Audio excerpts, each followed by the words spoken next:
तेरा गम अगर न होता, तेरा गम अगर न होता, तो शराब मैं न पीता।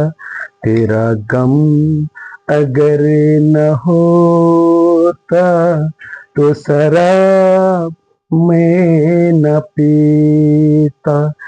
सितम अगर न होते, सितम अगर न होते, तो शराब मैं न पीता। तेरा गम अगर न होते, तो शराब मैं न पीता। বন্ধুরা, একটা খালি বোতল। তো আমাকে অনেকেই ভাববেন যে মদের রোল করছে, অনেকে কমেন্ট করে আমাকে যে দাদা কি মদ খান? না ভাই, মদের কোনো আমার নেশা নেই, আমার শুধু গান বাজনার নেশা। আমি খৈনি বিড়ি মদ কিছু খাই না, আমার এইসব নিয়ে আমি পড়ে থাকি।